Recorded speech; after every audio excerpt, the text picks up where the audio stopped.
Long before the rise of ancient Rome, long before medieval castles dotted Europe, even before many of the world's great civilizations reached their height, the story of peanut butter had already begun. Its origins lay not in North America, as many people assume, but in the fertile regions of what are now Peru and Bolivia.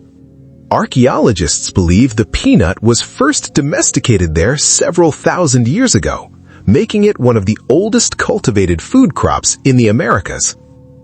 The peanut itself is something of a botanical oddity. Despite its name, it is not a nut at all.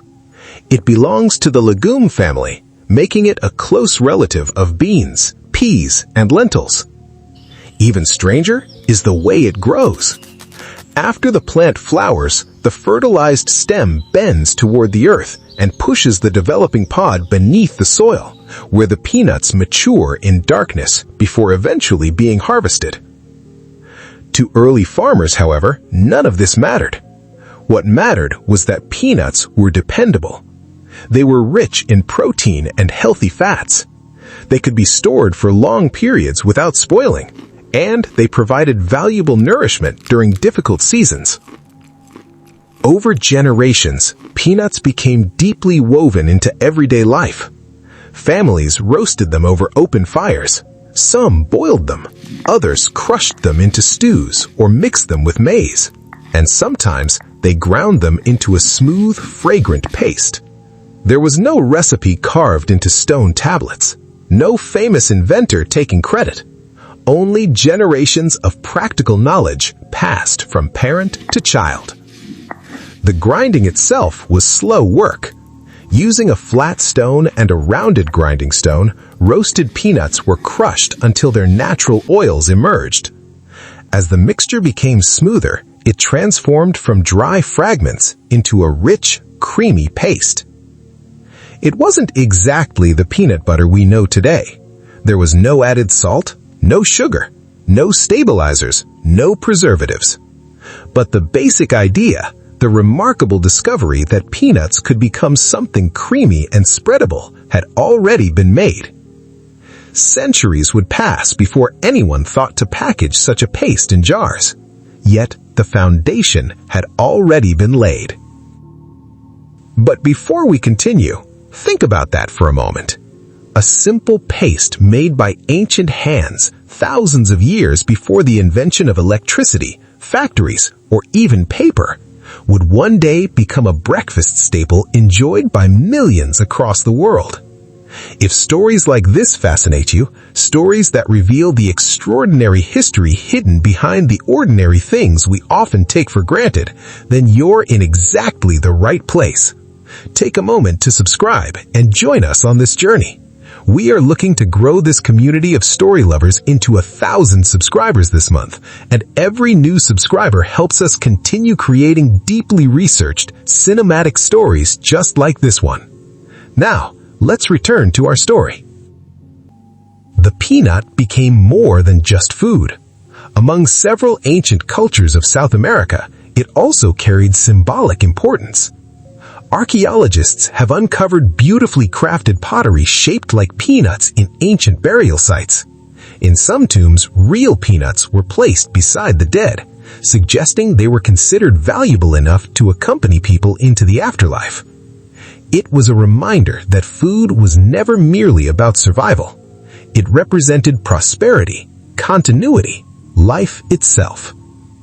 But even as these civilizations flourished, events were unfolding on the other side of the Atlantic that would eventually change the peanut's destiny forever. Ships were being built, empires were expanding, and explorers were preparing to cross oceans they barely understood.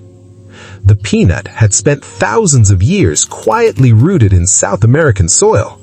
It was about to begin the greatest journey in its history.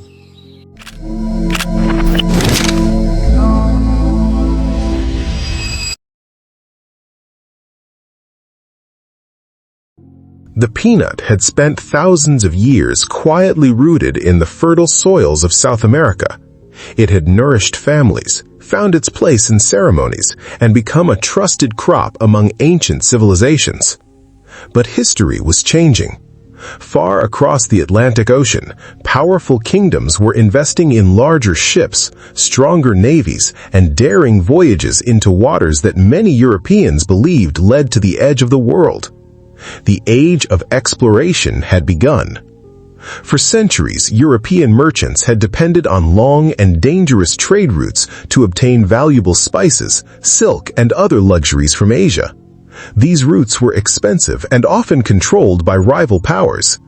Kings and queens dreamed of finding faster, more profitable paths to the east. In 1492, an Italian navigator sailing under the Spanish crown set out to do just that. His name was Christopher Columbus. He believed he could reach Asia by sailing west across the Atlantic. Instead, he encountered lands unknown to Europeans, lands that would later be called the Americas. Although Columbus himself never fully understood what he had discovered, his voyages opened the door to an era of sustained contact between Europe and the New World. Within just a few years, Spanish explorers ventured farther inland, encountering civilizations unlike anything they had imagined. The treasures they found were not limited to gold and silver. The Americas were home to an astonishing variety of crops that Europe had never seen before. Tomatoes, potatoes, cacao, maize, vanilla, cassava, and among them, the humble peanut. To the explorers, it appeared insignificant. It was small. It grew beneath the ground. It lacked the dazzling appearance of precious metals or gemstones. Few could have imagined that this modest legume would one day become one of the world's most widely consumed foods. Yet history has a habit of hiding extraordinary futures inside ordinary beginnings. As Spanish and Portuguese ships sailed back across the Atlantic, they carried far more than treasure. Hidden among their cargo were seeds, living souvenirs of distant lands. The peanut had begun its journey around the world. Among the first places where peanuts truly flourished outside South America was West Africa. Portuguese traders introduced the crop along the African coastline during the 16th century. There, farmers quickly recognized its remarkable qualities. Unlike many crops, peanuts enriched the soil rather than exhausting it. Because they belong to the legume family, peanut plants work with naturally occurring bacteria in the soil to convert nitrogen from the air into forms that plants can use. This process helped restore nutrients to farmland, making peanuts valuable not only as food, but also as a tool for healthier agriculture. For farming communities, that was a remarkable advantage. The crop was hardy. It adapted well to local climates.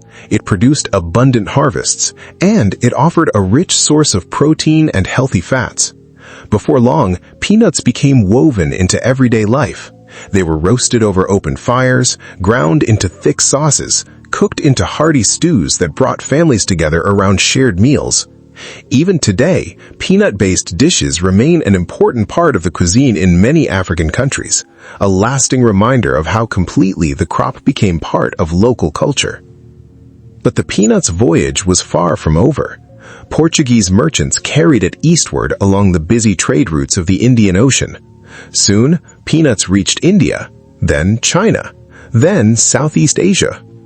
Every region welcomed the crop in its own unique way. In India, peanuts became ingredients in chutneys, sweets, and savory snacks. Across China, they were roasted, boiled, and used in cooking, eventually becoming one of the country's most popular legumes. In Southeast Asia, cooks crushed peanuts into rich, flavorful sauces that perfectly complemented grilled meats and vegetables. Those sauces would become famous around the world centuries later. It was a remarkable transformation. The peanut had crossed oceans without an army, without an empire, without a single battle. People embraced it because it was useful, nutritious, affordable, adaptable. Few crops in human history have traveled so far or been welcomed so warmly by so many different cultures. Yet, there was one destination where the peanut's future would change forever: North America. Ironically, this was not where the peanut was born, nor was it where the first peanut paste had been made. but it would become the place where an ancient food was reinvented into something entirely new. When peanuts first arrived in what would eventually become the United States, they received little attention. European settlers were already growing crops they considered more valuable: corn, wheat, tobacco, and cotton among them. Compared to these staples, peanuts seemed almost insignificant. Many farmers planted only small amounts. Some regarded them primarily as feed for livestock. Others viewed them as a curiosity rather than an essential crop. For decades, the peanut remained on the fringes of American agriculture. Had history stopped there, it might never have become more than a regional crop known to only a few communities. But the 19th century was transforming America. Railroads stitched together distant towns. Cities expanded rapidly. Factories fueled an industrial revolution, and with growing populations came an increasing demand for affordable food. It was during this period that roasted peanuts quietly began capturing the public's imagination. Street vendors filled city sidewalks with the irresistible aroma of freshly roasted peanuts. Circuses sold warm paper bags of peanuts to delighted children. Baseball spectators cracked shells between innings as they cheered their favorite teams. County fairs turned roasted peanuts into one of their most popular treats. For the first time, Americans were eating peanuts not simply because they were nutritious, but because they genuinely enjoyed them. Demand continued to rise. Farmers planted larger fields. Merchants ordered greater quantities. New roasting and shelling machines made production faster than ever before. The peanut was no longer an overlooked crop. It was becoming a business.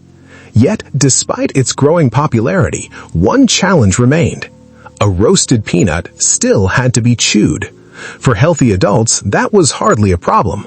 But for elderly people with failing teeth, for young children, for hospital patients recovering from illness, and for anyone unable to eat tough foods, the peanut remained frustratingly inaccessible. Doctors began searching for a nutritious alternative. They wanted something rich in protein, something easy to digest, something patients could eat without pain.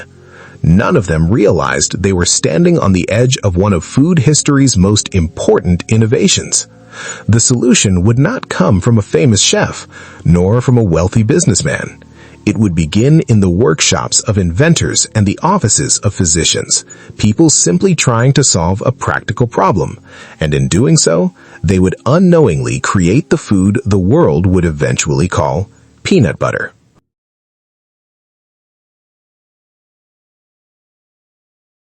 The aroma of freshly roasted peanuts drifted through busy American streets. What had once been dismissed as livestock feed had become a favorite snack. Vendors sold warm paper cones filled with roasted peanuts outside train stations, at county fairs, and in crowded baseball parks.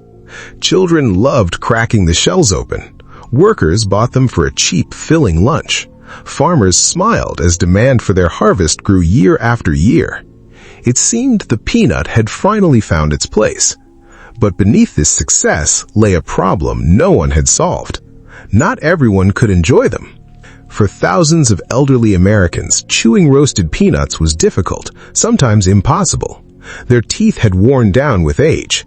Others had lost them entirely. Hospitals and care homes noticed the same issue among recovering patients.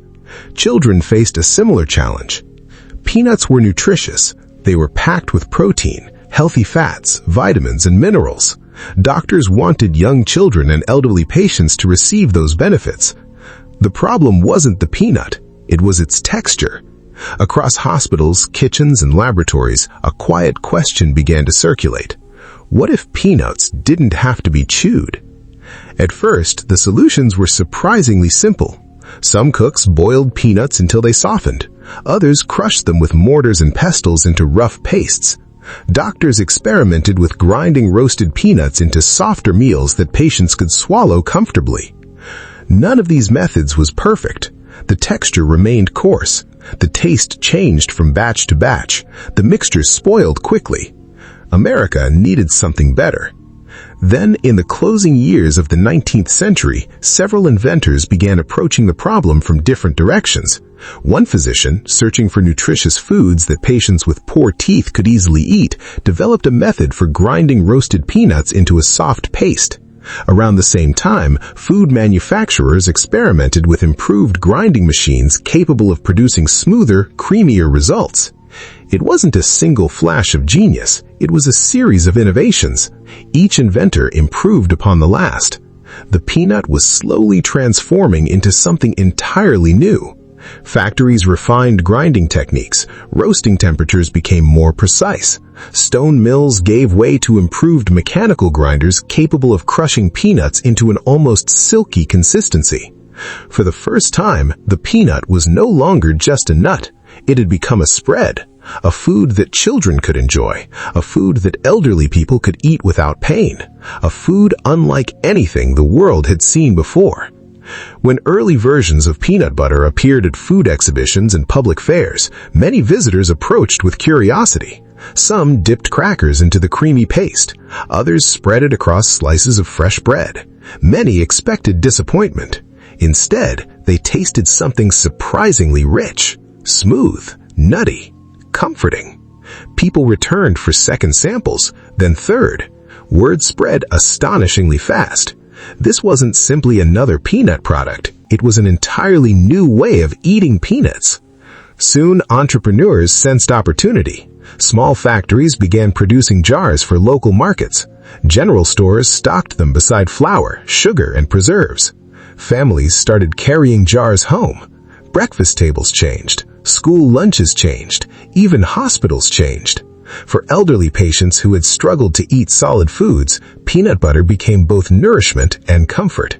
For children, it became one of the easiest ways to consume valuable protein during years of rapid growth. The humble peanut had finally achieved something extraordinary. It had solved a problem no one had imagined it would. Yet the greatest transformation was still ahead, because one agricultural scientist working from a modest laboratory in the American South was about to convince an entire nation that peanuts could do far more than become peanut butter. He would discover hundreds of new uses for the crop. He would rescue exhausted farmland, and he would forever change the future of American agriculture. That remarkable chapter was only just beginning.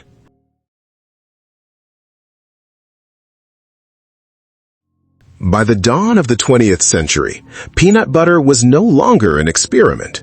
It had found its way onto breakfast tables, into school lunches, and onto the shelves of neighborhood stores.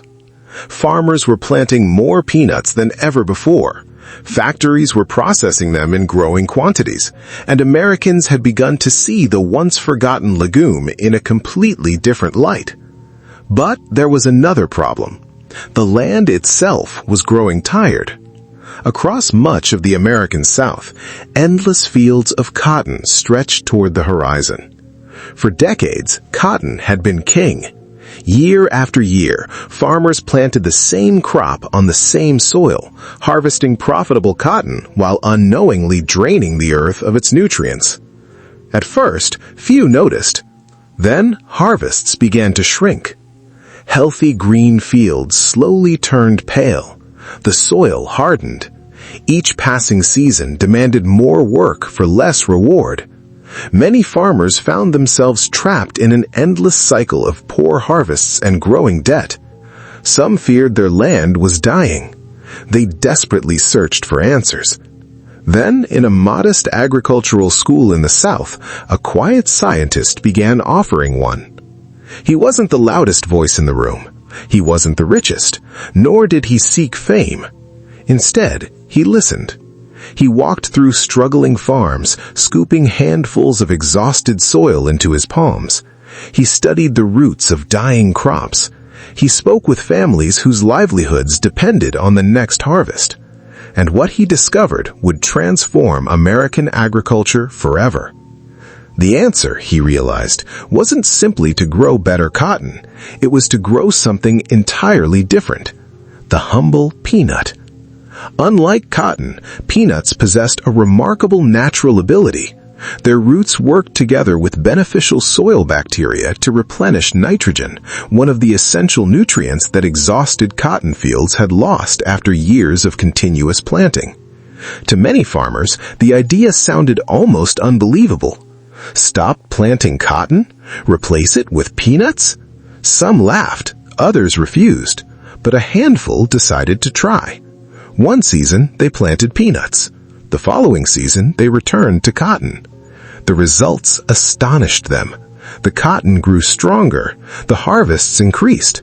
The once weary soil began showing signs of life again. Word spread rapidly from one farming community to another. Soon, wagons carrying peanut seed rolled into towns across the South. Fields that had once grown nothing but cotton became part of a new cycle of crops. The transformation wasn't instant, but year after year, the land recovered. And with every successful harvest, the peanut earned even greater respect. Yet the scientist wasn't finished. As peanut production exploded, another challenge emerged. Farmers now harvested more peanuts than the market could consume. Prices began to fall. Many worried they had created a new problem. Once again, the scientists saw opportunity where others saw crisis. If farmers can grow more peanuts than people can eat, he reasoned, then perhaps we simply haven't discovered enough ways to use them. That simple idea would launch one of the most remarkable periods of agricultural innovation in history. Inside his humble laboratory, surrounded by jars, bottles, notebooks, and freshly harvested peanuts, he began experimenting day after day. He pressed peanuts into oil, he milled them into flour, he mixed them into soaps, he tested them in cosmetics. He experimented with paper, dyes, paints, inks, medicines, wood stains, adhesives, livestock feed, and countless other practical products. Every successful experiment revealed another possibility. Every new discovery gave farmers another reason to keep growing peanuts. The crop was no longer just food. It had become industry. It had become science. It had become hope. Soon, newspapers across America celebrated the astonishing range of products that could be made from peanuts. Farmers who had once feared bankruptcy found new buyers. Factories expanded production. Researchers continued exploring new applications. The peanut had become one of the most versatile crops in the nation, and the quiet scientist who believed in its potential had helped rescue not only exhausted farmland, but also countless farming families whose future depended upon it.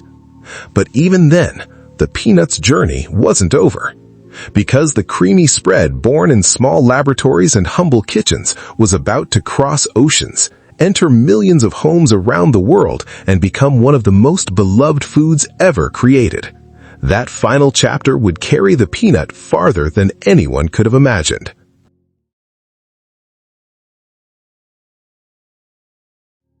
For thousands of years, the peanut had quietly traveled across continents.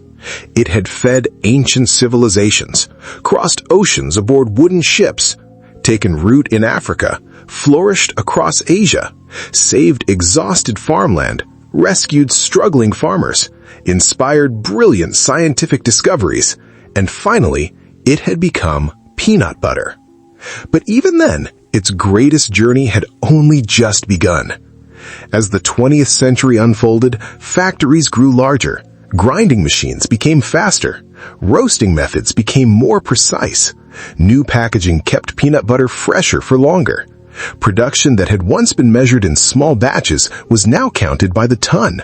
Jar after jar rolled off factory lines. Railroads carried them across the country. Ships transported them overseas. Soon, peanut butter was no longer just an American favorite. Families in distant nations began spreading it onto bread. Children carried it in school lunches. Bakeries folded it into cakes, cookies, and pastries. Ice cream makers blended it into frozen desserts. Candy makers wrapped it around chocolate. Chefs created rich sauces inspired by flavors that had existed for centuries in Africa and Southeast Asia. The humble peanut had become part of cuisines around the world. Then, history intervened once again. During times of war, governments searched for foods that were nutritious, affordable, and easy to transport. Peanut butter proved almost perfect. It was rich in protein, full of energy, easy to store, simple to distribute. It became a dependable food for countless families during difficult years. After the wars ended, its popularity only continued to grow. Television commercials introduced it to new generations. Colorful labels filled supermarket shelves. New varieties appeared: creamy, crunchy, natural, honey roasted, reduced fat, organic. Manufacturers continued improving recipes while preserving the familiar flavor people loved. Scientists discovered even more nutritional benefits. Athletes embraced it for energy. Parents appreciated it as an affordable source of nourishment. Doctors recommended it as part of balanced diets for many healthy individuals. By the beginning of the 21st century, peanut butter had become one of the most recognizable foods on Earth. Every single day, millions upon millions of sandwiches are prepared. Countless cookies are baked. Desserts are created. Smoothies are blended. Breakfasts are served. And somewhere in the world, someone opens a fresh jar of peanut butter for the very first time. It is remarkable to think that this global icon began with a simple legume growing quietly beneath the soil. A crop once dismissed as animal feed now feeds millions of people. A plant once overlooked by farmers helped restore exhausted land. A simple experiment intended to help the elderly chew comfortably became one of history's most beloved foods. Perhaps the greatest lesson isn't about peanut butter at all. It's about potential. History reminds us that extraordinary things often begin in the most ordinary places. A forgotten crop, a struggling farmer, a patient scientist, a simple idea. Together, they changed the world. So the next time you spread peanut butter onto a slice of bread, remember, you're not just eating breakfast. You're tasting thousands of years of human history, exploration, perseverance, science, and innovation, all brought together in a single spoonful. And that is the extraordinary story of peanut butter.